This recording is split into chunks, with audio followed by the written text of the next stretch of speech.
আজকে আমাদের টপিক হলো আমরা কিল জোন গুলা আসলে কি, ঠিক আছে? মার্কেটে যে আমরা সেশন কিল জোন বলি, এগুলা কি, কিভাবে কাজ করতেছে এবং এগুলোরে কিভাবে আমরা ইউটিলাইজ করতে পারি, ঠিক আছে? এগুলো তো সবাই কি, আমার সেশন কিল জোন নিয়ে কিন্তু আমার কোনো ক্লাস এখন পর্যন্ত আসেনি, সবাই ইউটিউব ভিডিও দেখে যতটুকু যা বুঝছে। ইউটিউব ভিডিও ছিল খুবই লিমিটেড, ঠিক আছে? খুবই লিমিটেড ইনফরমেশন, ওটা দেখে আসলে যদি ট্রেড নিতে যান তাহলে হয়তো 50-50, অনেক কিছুই দেখা লাগে। আমরা যে এশিয়ান গেমস নিয়ে এতদিন যে ট্রেড নিছেন, আপনাদেরও অনেক কিছু দেখা লাগবে, বোঝা লাগবে। শুধুমাত্র যে এশিয়ান কিল জোনে ট্রেড নেওয়া যায় তা না। আমাদের কিল জোন আছে টোটাল 3টা, ঠিক আছে? Asian kill zone, London kill zone, আর একটা হলো নিউ ইয়র্ক। ভাই স্ক্রিন শেয়ার অন করেন নাই তো? সরি সরি, একটু আগে বলবো না? এতক্ষণ ধরে যে আমি মনে হয় শুরু আমি করি নাই। দেখাচ্ছি।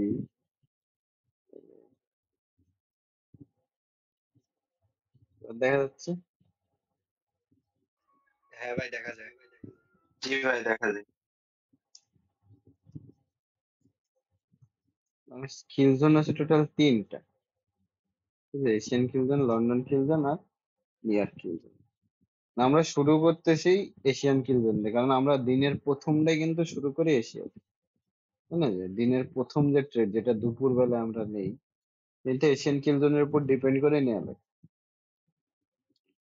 কারণ যদি এখন অনেকে এসে বলবে কি, ভাই আমরা তো বড় টাইম ফ্রেম দেখে ইসের ট্রেডটা নিতে পারি, তাই না? যে ইসের এশিয়ান কিল জোনের উপর ডিপেন্ড করে আমি বড় টাইম ফ্রেম দেখলাম, দেখে আমার মনে হলো যে না, এখানে একটা ফেয়ার ভ্যালু গ্যাপ আছে, এটা যদি কোনোভাবে ট্যাপ হয় তারপর আমি ট্রেড, এটা পাবেন, বাট খুবই রেয়ার।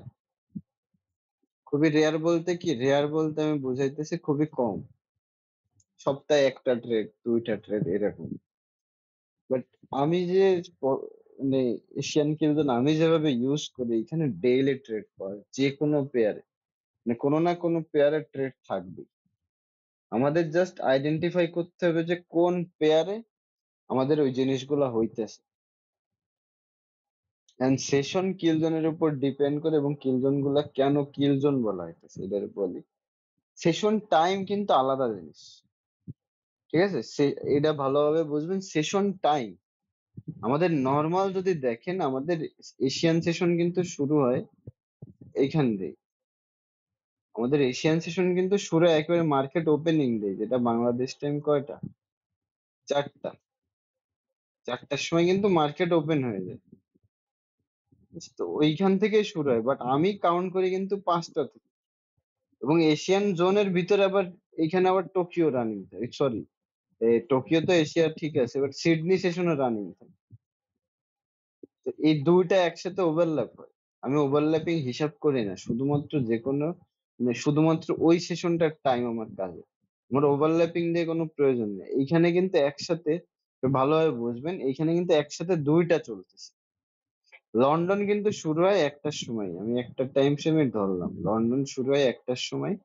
বাট এই এই এশিয়ান সেশন শেষ হয় কিন্তু বাংলাদেশ টাইম 3টা। আমার ওভারল্যাপিংটা এইভাবে হয়, আমার সেশন এইখান থেকে শুরু হয়েছে, আমার সেশনের আসল টাইমিং কিন্তু এই আমি যদি আসলে এখন এশিয়ান সেশন রেঞ্জ হয়ে যেত এরকম, যে আমি পুরো টাইমটা ধরতাম, এটা হলো আমার সেশন টাইমিং। আর সেশনের কিল জোন বলতে বোঝায়, আইসিটি কনসেপ্টে সেশনের কিল জোনটা কি, সেশনে কিছু টাইম আছে যেখানে মার্কেটের ট্রু ট্রু মার্কেট ওপেনিং বলে এটা, ঠিক আছে? ধরেন এক্সাম্পল হিসেবে এটা ধরেন যে একটা অফিস, ঠিক আছে, সকাল 8টার সময় খোলে। অফিসের কার্যক্রম কি 8টা থেকেই শুরু হয়ে যায়? অফিসের কার্যক্রম কিন্তু 8টা থেকেই শুরু হয় না। অফিসের কার্যক্রম শুরু হয় হয়তো 1 ঘন্টা পরের থেকে। নর্মাল একটা বিষয় ধরেন, ভিসা অফিস, সকাল 8টার সময় সবাই, এমপ্লয়িরা 8টার সময় অফিসে ঢোকা লাগে। এখন বাইরে তো লাইন দিয়ে দাঁড়ায় থাকে 9টা পর্যন্ত মানুষ। 8টার সময় কিন্তু অফিস খুলে গেছে, বাট কার্যক্রম শুরু হয়েছে কিন্তু 9টায়। ব্যাংকেও সেম সিস্টেম গুলা হইতেছে। এশিয়ান ব্যাংক গুলোতে এরকমই হচ্ছে বিধায় আমি এই জাস্ট প্রথম টাইমটুকু আমি হিসাবে রাখি। এইটাই হলো সেশনের কিল জোন, এবং এর পরে বাকি লাঞ্চ ব্রেকের পরে মার্কেটে স্লো হয়ে যায়, তার কারণে ওই টাইমটুকু আমার লাগছে।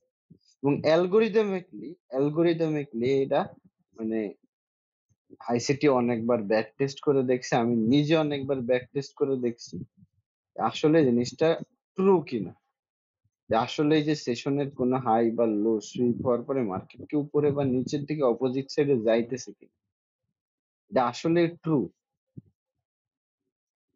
ঠিক আছে, ধরেন কোন একটা সেশনে মানে লিকুইডিটি, ধরেন আমি যদি জিবিপি এওডি তে যাই, আজকেও হয়েছে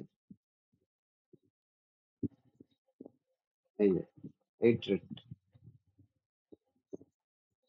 জিবিপি এওডি তে আগে কি করলো, এশিয়ার লো টেক করছে, করে মার্কেট কিন্তু ঠিকই অপোজিং সাইড লিকুইডিটি নিয়ে নিচ্ছে, অপোজিং সাইডে সবগুলো লিকুইডিটি সুইপ হয়ে গেছে। মার্কেটের কাজই তো এইটা, তাই না, যে মার্কেট কোন এক মার্কেট ধরো বলিস, মার্কেট এক্সাম্পল, মার্কেট বলিস, মার্কেট উপরে যাইতেছে, উপরে যাইতে হঠাৎ কোন একটা ইন্টারনাল লিকুইডিটি নিয়ে, এটাই অ্যালগোরিদম। ব্যাংকারদের কাজই এটা, এইখানে ম্যানিপুলেশনটা হয়, অ্যাকুমুলেশন ম্যানিপুলেশনের ম্যানিপুলেশনটা এইখানে, আমার এইখানেই ম্যানিপুলেশনটা হয়, যে সবাইরে জাস্ট দেখাইতেছে, রিটেল ট্রেডার যারা আছে তাদের দেখাইতেছে যে আমি একটা লো ব্রেক হইছে। আর আমার গত কিছুদিন আগে একজন ইউটিউব থেকে মেসেজ দিছে যে ভাই ব্রেকআউট স্ট্র্যাটেজি আমার একটু বোঝা। তাহলে সে মানে এখন আমার ভিডিও টিডিও দেখে এসেও সে বলতেছে ভাই ব্রেকআউট স্ট্র্যাটেজি বল। ব্রেকআউট তো সবসময় হয় না। আপনি মানে হিসাব করে দেখেন কয়বার ব্রেকআউট হয় আর কয়বার ওই ব্রেকআউটটা হয়ে রিভার্সাল নিতেছে মার্কেট। লিকুইডিটি সুইপটা কি, এটা ফেক ব্রেকআউট না? লিকুইডিটি সুইপটা হলো একটা ফেক ব্রেকআউট, যে মার্কেট কোন একটা হাই বা লো ব্রেক করে মার্কেট আবার রিভার্স নিয়ে নিছে। এখন আমাদের জাস্ট আইডেন্টিফাই করতে হবে এই ফেক ব্রেকআউট। লিকুইডিটি সুইপটা এটা, এখন লিকুইডিটি সুইপ কোথায় কোথায় থাকে? লিকুইডিটি সুইপ থাকে সেশনের হাই লোতে,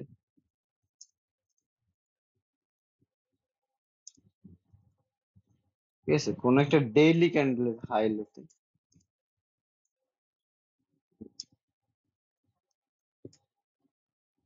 এটা 4 ঘন্টার ক্যান্ডেলের হাই লোতে।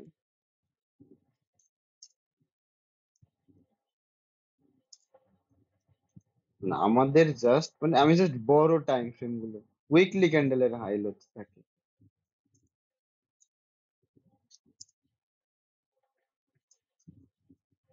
আমি জাস্ট বড় টাইম ফ্রেম, 15 মিনিটের হাই লোতেও লিকুইডিটি থাকে, ঠিক আছে, একটা 15 মিনিট ক্যান্ডেলের হাই লোতেও লিকুইডিটি থাকে, একটা 1 মিনিট ক্যান্ডেলের হাই লোতে লিকুইডিটি থাকে, বাট আমরা এত ছোট টাইম ফ্রেমে আসলে এগুলোরে হয়ে যায় ম্যাক্রো টাইম ফ্রেমে। ম্যাক্রো টাইম ফ্রেম যদি ধরতে হয় আপনাদের মিনিমাম 3-4 বছরের এক্সপিরিয়েন্স লাগবে মার্কেট, এছাড়া আপনারা পারবেন না। অনেকে আছে, যেমন আমি বলি আজকে কিছু জিনিস মাথায় রাখি, অনেকে আছে শুরুর আগে বলে কি ভাই বাইনারি দিয়ে শুরু করলে কি বেটার হইতো না? না, আমার কাছে এই নর্মাল জিনিসটা বোঝেন, যে আপনি একটা 4 ঘন্টার ক্যান্ডেলে আপনি প্রফিট করতে পারতেছেন না, আপনি 1 মিনিটের ক্যান্ডেলে কিভাবে প্রফিট আনবেন বলেন?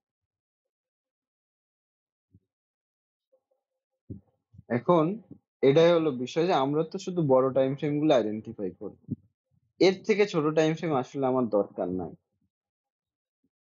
আসলে আমার দরকার পড়তেছে না।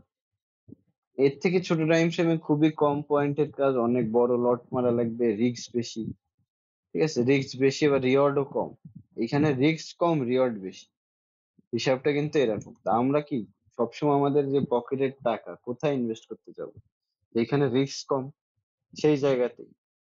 আমরা রিস্ক বেশি আলা জায়গাতে আমরা কখনো ইনভেস্ট করতে চাবো না। আপনি চাবেন ওই যে এই গোলমাল বা এই ধরনের মুভি দেখছেন, ফির হেরা ফেরি ধরনের মুভি, লক্ষ্মী চিট ফান্ডে, হ্যাঁ, একদিন মে পয়সা ডাবল, এরকম ধরনের থিওরি আসলে বাস্তব জীবনে কোথাও নাই। এখন বাস্তবতা নিয়ে ভাবতে হবে। আমরা এটার একটা বিজনেস মডেল হিসেবে নিতেছি। আমরা তো ট্রেডিং এ আসি, জুয়া খেলতে আসিনি, আমরা এজ এ বিজনেস করবো এখানে। এখান থেকে আমরা বিজনেস করব। তো বিজনেস মডেল হিসেবে আমরা ট্রেডিং দ্বারা নিব, তো আমাদের লং টাইম ফ্রেম দেখতে হবে। লং টাইম ফ্রেমের এই সবগুলো আমাদের পরের পার্ট। আমরা আজকে কাজ করব, আজকে না, আমরা আগামী 1 সপ্তাহের বেশি আমার টাইম লাগবে শুধুমাত্র সেশনে। আমরা সেশন নিয়ে স্প্রেড করব। আমরা আস্তে ধীরে আগাইতেছি না, আমরা আস্তে ধীরে আগানোর একটা মূল লক্ষ্য তো আপনারা সবাই জানেন। একদিনে আপনারা আমি চাইলে সব খাওয়াই দিতে পারতেছি, সব। যদি বলেন যে ভাই আমার এই মাসে কোর্স শেষ করে দেন, আমি দিব। এই মাসে না, এই সপ্তাহের ভিতর দিব প্রত্যেকদিন ক্লাস। আপনার মাথার ভিতর ঢুকবে কিনা, আপনি ওই চাপটা নিতে পারবেন কিনা, এইটা হলো বিষয়। এই জন্যই তো আমরা আস্তে ধীরে আগাইতেছি। আমরা এই মাসের প্ল্যানটা সবাই ভালোভাবে বুঝেন। আমরা তো পিডিআর এর সবকিছু জানি এখন, তাই না? পিডিআর নিয়ে আসলে কারোর কি এখনো কোনো কোশ্চেন আছে কিনা?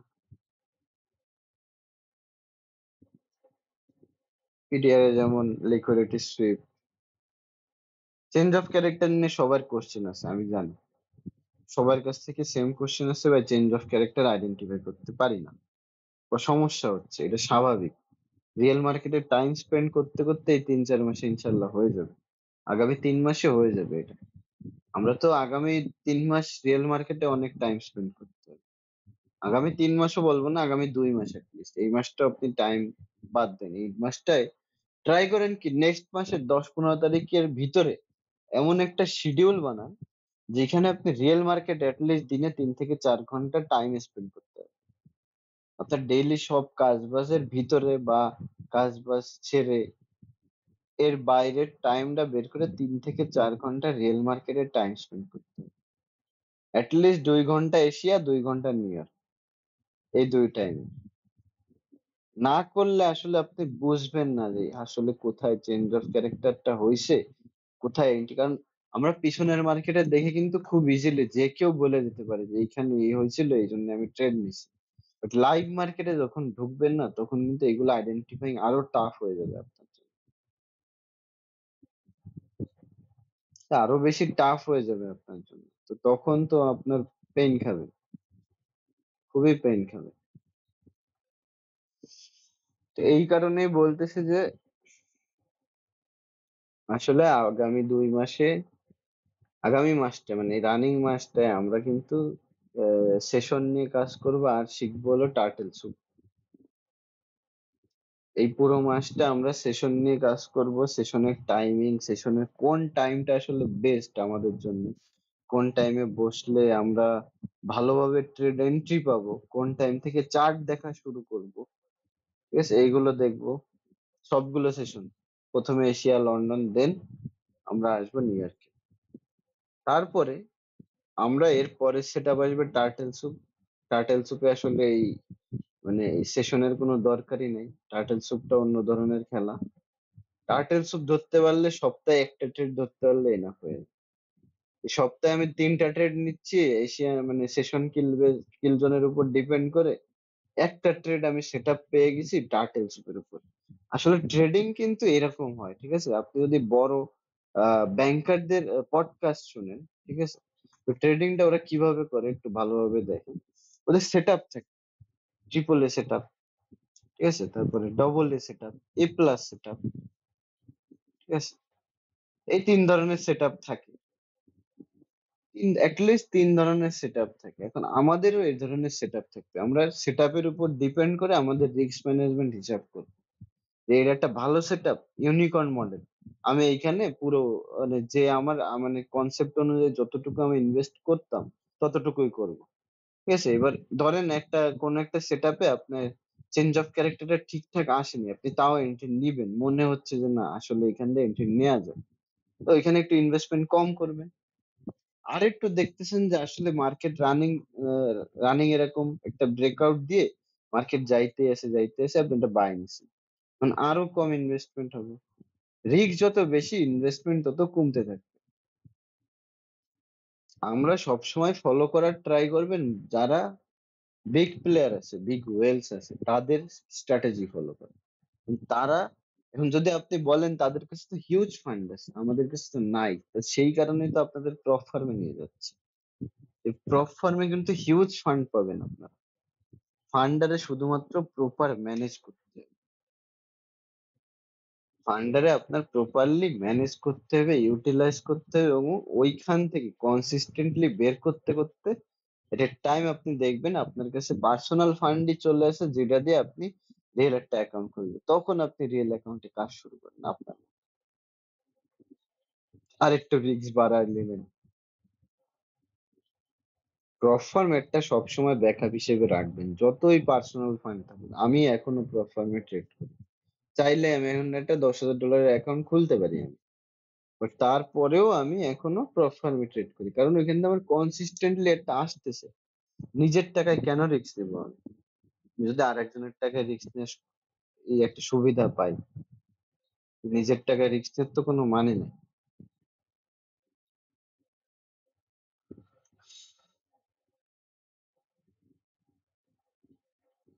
তো সেশন কিল জোনের ভিতরে আমার সেটআপ যদি আমি খুঁজতে হয়, এখন সেগুলো আমার কি কি করতে হবে? আমার সেশনের ভিতরে, যেহেতু আমরা প্রথমেই শুনছি যে 3টা সেশন আছে, আজকে আমরা শুধুমাত্র এশিয়ান সেশন নিয়ে কাজ করব।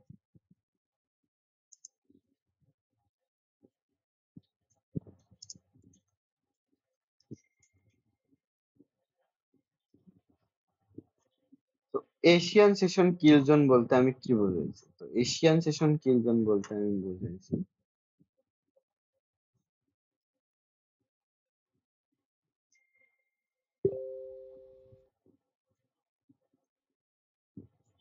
শুধুমাত্র এই টাইম, প্রত্যেক দিনের এই টাইম। এই টাইমটা কি?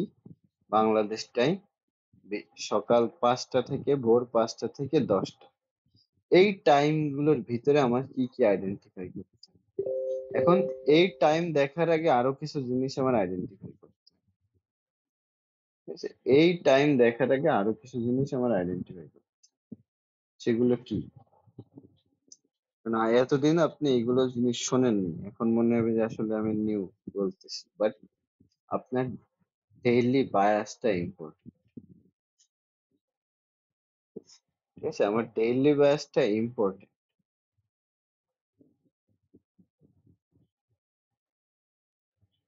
কারণ আপনি যদি আসলে ডেইলি বায়াসটা আইডেন্টিফাই না করতে পারেন, ডেইলি বায়াসটা যদি আইডেন্টিফাই না করতে পারেন, তাইলে আসলে এশিয়ান কিল জোনে অনেক পেইন।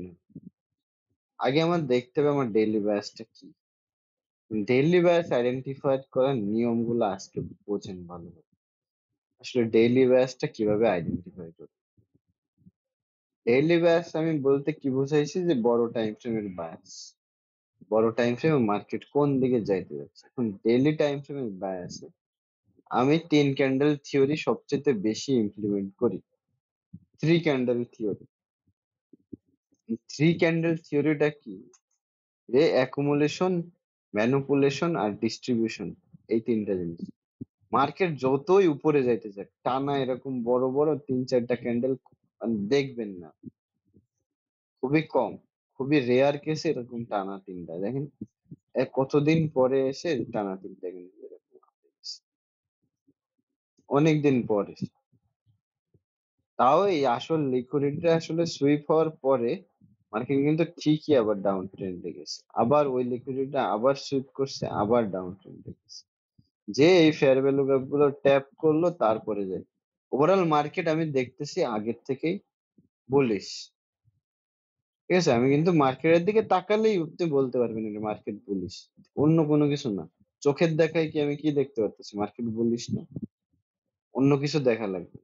চোখের দেখায় কি বলতেছে? Market bullish.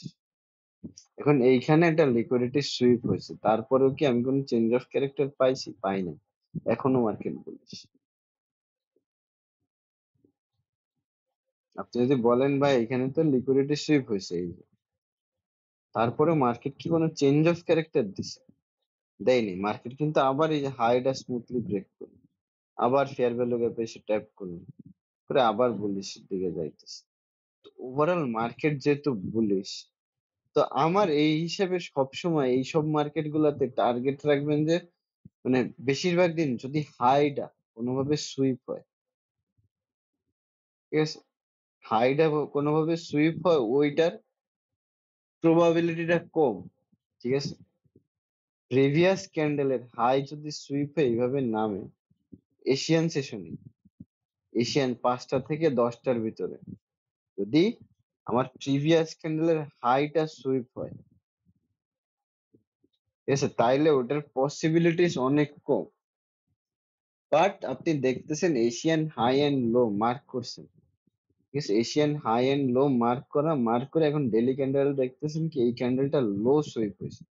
এখন মার্কেট বুলিশ মার্কেটে আমরা কি জানি যে আমরা যে মার্কেট মেকার মডেল পড়ে আসছি, মার্কেট মেকার মডেলে বুলিশ ট্রেন্ডে মার্কেট কি করে কেউ একজন বলেন। মার্কেট যদি বুলিশ থাকে তাহলে মার্কেটের বিহেভিয়ারটা কি থাকে?